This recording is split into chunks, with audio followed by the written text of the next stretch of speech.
All right, today we're going to dig into a really old story, one you've probably heard before, but we're going to look at it through a new lens. We're talking about a masterclass in strategy and influence that's, believe it or not, surprisingly modern. So let's start with a big question, one that really gets to the heart of things. What's actually stronger? Is it brute force, just powering through? Or is it something more like gentle persuasion?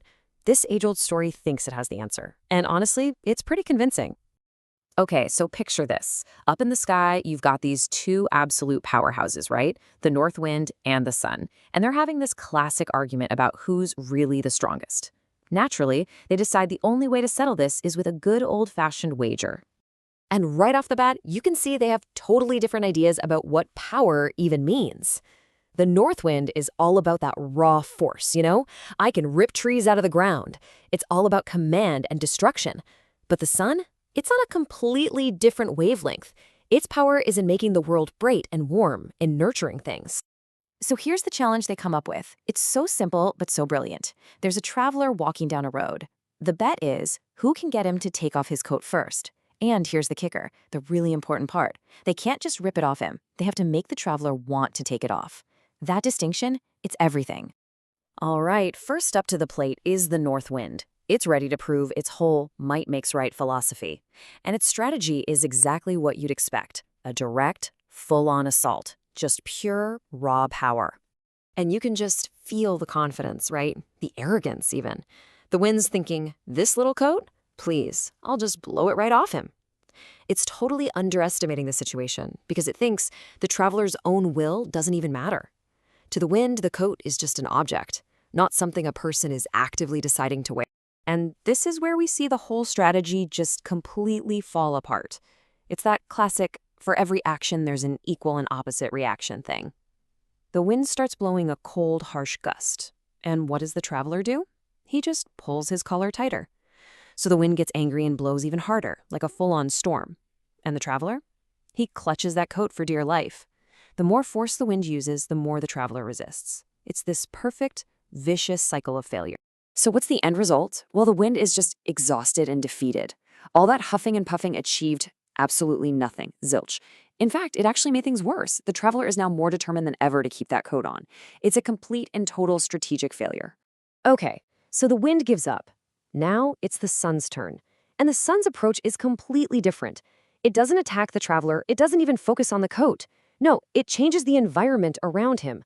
This is where we get a masterclass in what we call persuasion. So, what does the sun do? It starts by just shining some gentle, warm rays, nothing aggressive.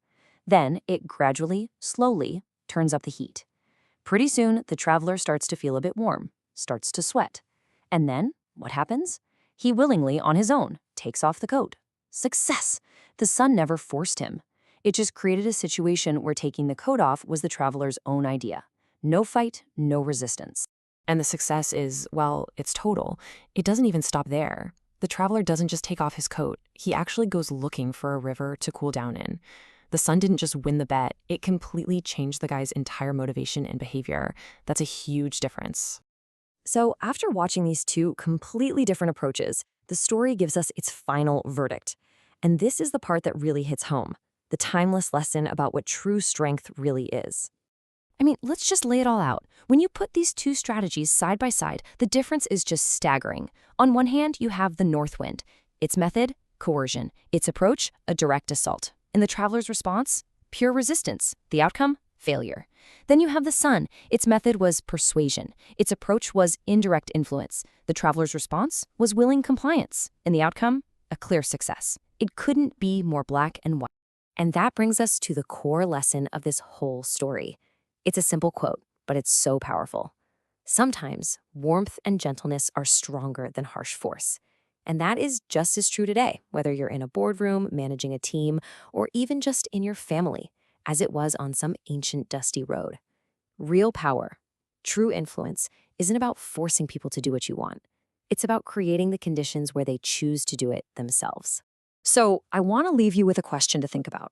In your own life, at work, at home, with your friends, when have you been the wind, just trying to force an outcome? And when have you been the sun, using a gentler approach? It's something worth reflecting on for sure. This simple little story really challenges all of us to maybe try being a little less like the wind and a whole lot more like the